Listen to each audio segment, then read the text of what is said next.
Hello friends, मैं आपके साथ मेग मनी को ट्रैक कर रहा हूँ और आप में से बहुत सारे लोग मेग मनी को मेरे साथ फॉलो कर रहे हैं। तो आज मैं इस वीडियो के अंदर मेग मनी और इसके डीमर्जर के बारे में आपको सारी बातें बताऊंगा। अभी इसके बाद दो वीडियो आपको और शेयर करूंगा जिसमें मेग मनी फाइन कैम की वैल्यूएशन और मेग मनी ऑर्गेनिक्स की वैल्यूएशंस पर क्या इंपैक्ट पड़ेगा वो मैं आपके साथ चर्चा करूंगा अगली दो वीडियोस के अंदर। तो आज मैं आपको पूरा का पूरा मेग मनी का जो भी स्ट्रक्चर है वो समझाने की पूरी कोशिश करूंगा। रैशनल आपको समझ में आना चाहिए क्योंकि आपके पैसे इन्वेस्टेड हैं और आपको एज ए फाइनेंशियल एडवाइज़र जो है मैं कुछ चीज़ें समझाऊंगा, लेकिन मैं फिर भी आपको एक ही बात बोलूँगा, अपने जो इंडिपेंडेंट फाइनेंशियल एडवाइज़र है उनसे सलाह लें, जो उनको आपने अपॉइंट किया हुआ है उनसे सलाह लें, उसके बाद ही जो है निवेश करें, या अपने जो भी फर्दर डिसीजंस हैं उनको आप जो है रिव्यू कर सकते हैं उनकी हेल्प से।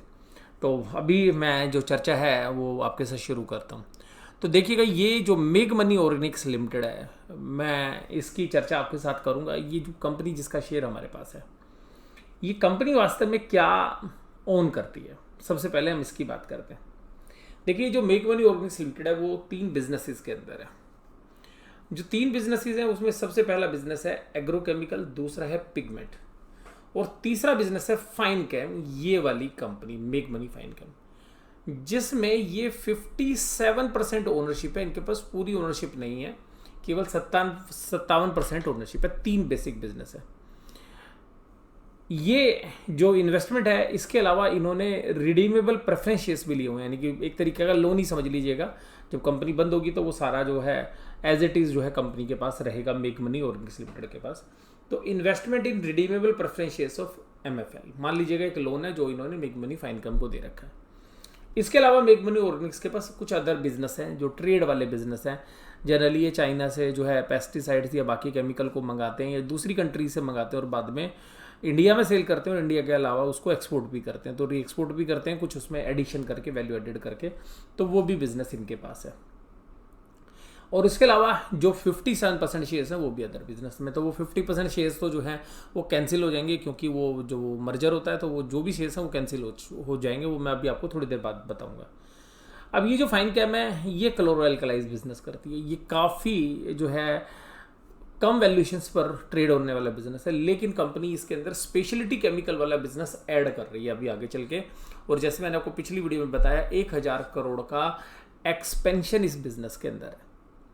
तो ये अभी वैल्यूएशंस पैरामीटर पे जब मैं बात करूंगा तब बात करूंगा।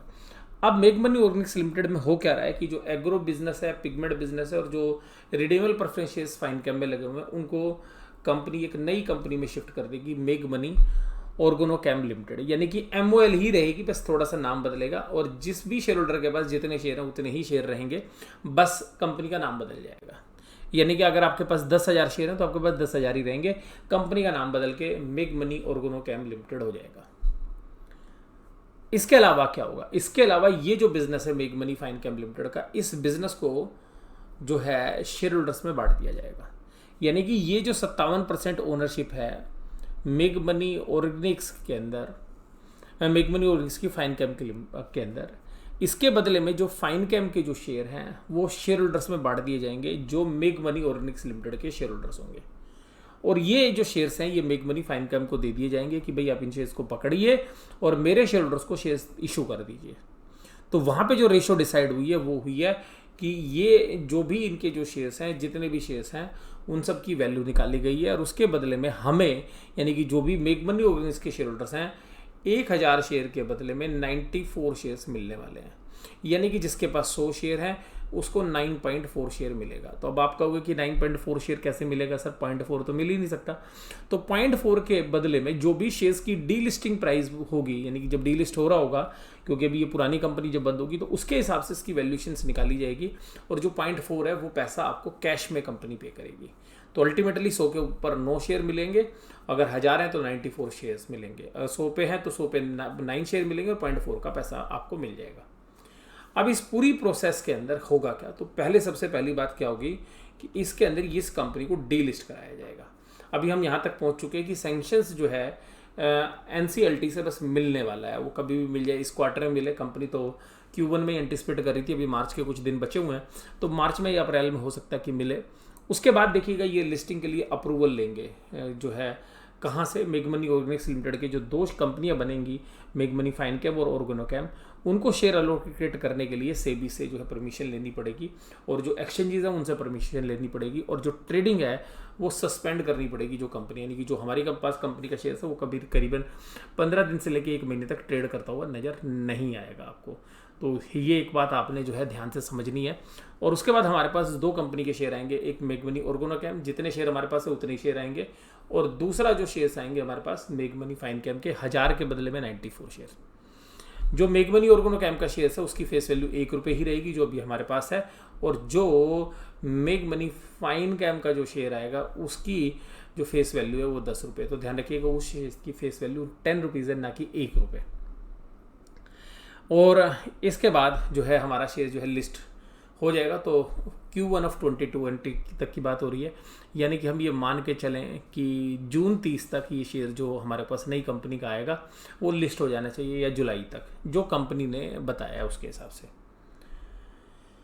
अब ये कंपनी पूरा जो बिजनेस है इसको डीमर्ज कर रही है। तो डीमर्ज करने का मतलब क्या है? डीमर्ज का मतलब होता है अपनी कंपनी का एक हिस्सा अलग कर दिया जाए। तो जिस कंपनी के अंदर अलग अलग हिस्से किए जा रहे हैं उसके अंदर वैल्यूशंस की वजह से जनरली किया जाता है कि आपके जिस बिजनेस की वैल्यूशंस कम मिल रही है, जिसकी वजह से पूरी कंपनी को कम पी रेशियो मिल रही है, उस बिजनेस को अलग कर दीजिए। तो क्लोरो एल्कलाइज बिजनेस जो है कि उसको अभी कम पी रेशियो मिल रही है, इसलिए कंपनी उस बिजनेस को अलग कर रही है। तो उसके बाद क्या होगा कि एग्रोकेमिकल जो बिजनेस है उसकी वैल्यूशंस बदल जाएगी, यानी कि मेग मनी ऑर्गेनोकैम का शेयर अभी आपको जो 10 या 11 की पी रेशियो पर मिल रहा है उस पर कुछ ना कुछ प्रभाव होगा, जो मैं आपको अगली वीडियो में आपके साथ शेयर करूंगा। इसके अलावा मेग मनी फाइनकैम का जो वैल्यूशंस है वो नॉर्मली आज की परिस्थिति में तो वही होनी चाहिए जो कि अभी बाजार में चल रही है, यानी कि 4, 5, 6 की पी पर, यानी कि बहुत ही सस्ती वैल्यूशंस पर वो उस तरीके के शेयर्स मिलते हैं। लेकिन मुझे उससे काफ़ी उम्मीद है जिसकी सस्ती वैल्यूशन है वहाँ पर मुझे काफ़ी अधिक संभावनाएं लगती हैं, क्योंकि वो बिजनेस आगे चल के स्पेशलिटी बिजनेस बन सकता है। तो यहाँ पर उसमें वैल्यूशंस क्या होंगी वो तो मैं चर्चा करूँगा, लेकिन कंपनी के ऑब्जेक्टिव क्या है, क्यों बदला है।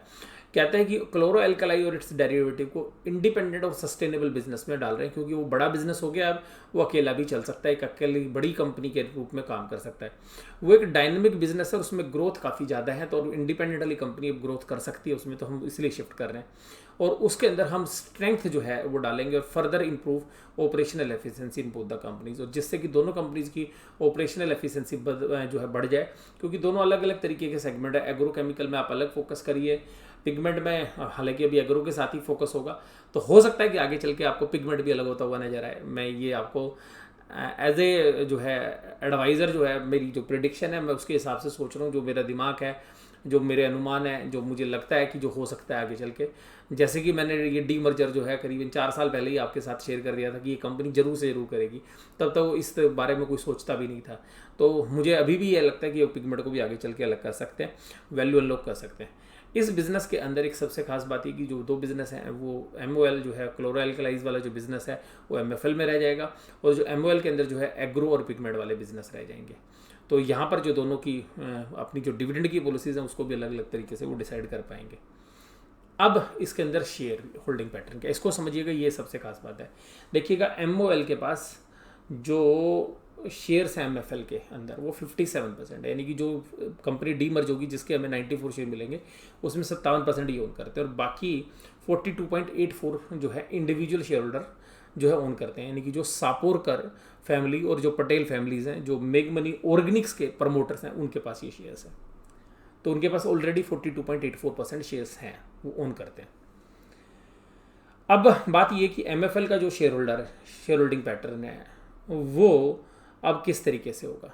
अब देखिएगा जो इनके पास शेयर्स हैं प्रमोटर के पास, इंडिविजुअल प्रमोटर के पास, वो तो थे ही, उनके पास MFL के शेयर्स थे, जैसे हमारे पास मेग मनी के शेयर है उनके पास MFL के शेयर हैं। ये शेयर जस के तस उनके पास बने रहेंगे, ये तो बने रहेंगे जैसे थे उनके पास, एज इट इज़ बने रहेंगे, क्योंकि अगर मान लीजिए मेरे पास मेग मनी का था तो मैं भी तो रखूंगा ही ना, आप भी रखेंगे, तो ये शेयर उनके पास जस के तस बने रहेंगे। अब बात यह कि जो मेग मनी के 57.16% शेयर है, 57.16 शेयर्स, तो उन सब की जो वैल्यूएशंस है वो निकाली जाएगी, यानी कि इन सभी शेयर्स की जो है वैल्यू, जो total number of shares in MOL तो जो भी इनकी जो वैल्यू निकल रही है उसके हिसाब से कितने शेयर्स इनको देने पड़ेंगे। तो नंबर ऑफ शेयर्स जो हैं वो प्री डीमर्जर इतने थे 4119,314, यानी कि जो डीमर्ज होके कंपनी आ रही है उसमें अब करीबन 4,11,93,114 शेयर है, यानी कि मैं ये बोल सकता हूँ 4.12 करोड़ शेयर्स हैं, यानी कि 4.12 करोड़ शेयर्स हैं। अब जो शेयर्स मेग मनी ऑर्गेनिक्स लिमिटेड के पास थे, क्योंकि वो कंपनी अब जो है हम सब्सिडरी नहीं रहेगी, उसको अलग कर दिया जाएगा, तो ये जो शेयर्स हैं MOL किसको दे देगा, MOL किसको दे देगा 23545985 शेयर्स ये दे देगा किसको। ये जो शेयर्स हैं, ये शेयर्स ध्यान रखिएगा, ये जो शेयर्स हैं ये MOL जो शेयर्स है ये वास्तव में बांट देगा अपने शेयर होल्डर्स में, यानी कि मुझ में और जो कि MOL के बाकी शेयर होल्डर्स हैं। तो MOL में शेयर होल्डर कौन कौन है, मेग मनी ऑर्गेनिक्स में शेयर होल्डर कौन है। मेग मनी ऑर्गेनिक्स में मैं एक मोटा मोटी कैलकुलेशन बताता हूँ, 50-50% के आसपास शेयर होल्डिंग है, 50-50 मतलब 50 से थोड़े से कम लगा लो। प्रमोटर के पास भी शेयर है मेग मनी ऑर्गेनिक्स के जो प्रमोटर, जैसे मैं मेग मनी में शेयर होल्डर हूँ, आप शेयर होल्डर हैं, ये कोई और शेयर होल्डर है, उसी तरीके से मेग मनी के जो पटेल फैमिली और सापुरकर फैमिली है वो भी शेयर होल्डर है। तो ये जो शेयर हैं, मैं आपको मोटा मोटी बहुत सिंपल भाषा में समझा रहा हूँ, ये जो शेयर हैं मेग मनी फाइन कैम इन शेयर्स को नए शेयर में बना देगी, सेम नंबर्स, ये कह देगी कि नए शेयर ले लो आप, क्योंकि कंपनी पुरानी थी वो तो डीमर्ज हो गई, नई कंपनी सेम शेयर जो मेग मनी ऑर्गेनिक्स के पास जो शेयर्स थे, मेग मनी ऑर्गेनिक्स वो शेयर अपने शेयर होल्डर्स में बांट देगी। तो जिसके पास जो शेयर्स था, अब ये जो शेयर हैं और जो मेग मनी ऑर्गेनिक्स में हमारे पास शेयर्स हैं उनके नंबर्स में फ़र्क है, तो उन नंबर्स के फ़र्क का जो रेशो है वो 0.094 है, 0.094 है, यहाँ पे थोड़ी सी प्रिंटिंग एरर है ये, तो 0.094 है। तो आप यहाँ पे देखिएगा कि ये जो वैल्यूएशन है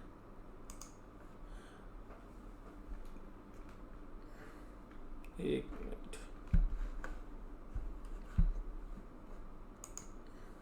तो ये जो वैल्यूएशन है यहाँ पर, तो हमें ये जो शेयर्स हैं, अब ये जो शेयर्स हैं ये हमें ही मिल जाने हैं, तो जिस रेशो में हमारे पास शेयर्स तो सबको सेम रेशो मिलेगी, तो मुझे भी उसी रेशो मिलेंगे, आपको भी मिलेंगे, पटेल फैमिली को भी उसी में मिलेंगे, सापोरकर फैमिली को मिलेंगे। तो यहाँ पे भ्रम नहीं होना चाहिए कभी, जैसे पहले भ्रम हो गया था 2017 में। तो यहाँ पे जिनके पास शेयर्स हैं उनको ही ये शेयर मिल जाएंगे, इन शेयर्स के ये नंबर्स हैं, ये दोनों का टोटल, तो ये प्रमोटर के पास है, यानी कि इनका जो नंबर है ये प्रमोटर के पास है, ये हमारे पास है पब्लिक के पास। तो इसी रेशो में, जिस रेशो में हमारे पास मेग मनी में शेयर्स हैं उसी रेशो में ये शेयर्स दे दिए जाएंगे। तो अल्टीमेटली प्रमोटर के पास ये शेयर भी चले जाएंगे, किसके पास, प्रमोटर के पास, क्योंकि पटेल जो है वो पहले भी शेयर रखते हैं मेग मनी और फाइन कैम में, सीधे पहले से उनके पास शेयर है, और मेग मनी ऑर्गेनिक्स लिमिटेड में शेयर होल्डर होने की वजह से उनको ये शेयर और मिल जाएंगे 11518068 शेयर्स। तो ये शेयर्स के बदले में उनको अपने शेयर्स मिल जाएंगे, जैसे मेग मनी के शेयर्स के बदले में हमें शेयर मिले, और पुराने उन्होंने पहले ही खरीद रखे थे उस पुरानी कंपनी के अंदर। और ये जो शेयर्स हैं 123838268 शेयर ये हमें मिलेंगे, हम सब रिटेल इन्वेस्टर्स को। तो ये जो रिटेल इन्वेस्टर्स के पास शेयर्स आ जाएंगे पब्लिक के। तो कंपनी के जितने शेयर पहले थे उतने ही शेयर्स हैं, लगभग थोड़ा सा फर्क पड़ रहा है, क्योंकि वो जो डीमर्जर में जो कुछ थोड़े से एक्स्ट्रा शेयर्स आएंगे वो कॉस्ट जो है वो एडजस्ट होगी। तो ये जो थोड़े से शेयर्स बढ़ रहे हैं, नहीं तो मोटा मोटी ये वही नंबर ऑफ शेयर्स हैं।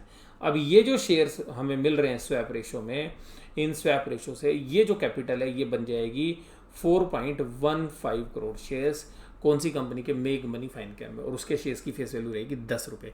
तो मेग मनी फाइन कैम के शेयर होल्डर्स के पास जो शेयर्स हैं वो जो शेयर्स हैं अब हमारे पास आ जाएंगे, यानी कि मेग मनी फाइन कैम के जो शेयर्स हैं तो 70% जो है पटेल फैमिली और सापुरकर फैमिलीज़ के पास रहेंगे, और 29% यानी 29.8% शेयर होल्डर्स रिटेलर्स के पास रहेंगे।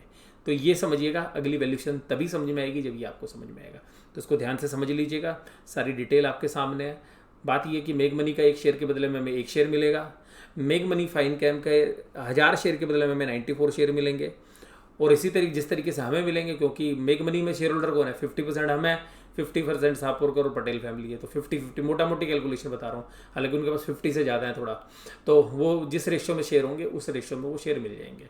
तो वो जो शेयर हैं फाइन कैम के वो प्रमोटर के पास, क्योंकि वो पहले भी फाइन कैम के भी प्रमोटर हैं, और फाइन कैम में वो ऑलरेडी 42% होल्ड करते थे पहले ही, 42.84, तो वो शेयर भी उनके पास रहेंगे, और जो मेग मनी ऑर्गेनिक्स के पास जो शेयर थे फाइनकेम के, उसके बदले में जो हमें शेयर मिल रहे हैं, उसी तरीके से प्रमोटर को जो शेयर मिल रहे हैं, तो उनके शेयर बढ़कर और जो है पुराने शेयर्स, और बदले में मेग मनी का जो डीमर्जर की वजह से शेयर्स, और मेग मनी के डीमर्जर की वजह से हमारे शेयर्स, ये टोटल नंबर ऑफ शेयर्स हो जाएंगे, और ये इसकी शेयर कैपिटल होगी। तो मैं इसको मोटा मोटी बोलूँगा 4.16 करोड़ शेयर्स, 4.16 करोड़ शेयर्स हैं, जिसमें से 70% मोटा मोटी प्रमोटर के पास है, करीबन 30% के आसपास हमारे पास है। एग्जैक्ट नंबर है 70.2% प्रमोटर के पास है, 29.8% हमारे पास हो जाएंगे। ये है इसकी कैलकुलेशन। तो अब जो है मैं इसको वीडियो को यहीं पे समाप्त करता हूँ। Thank you very much.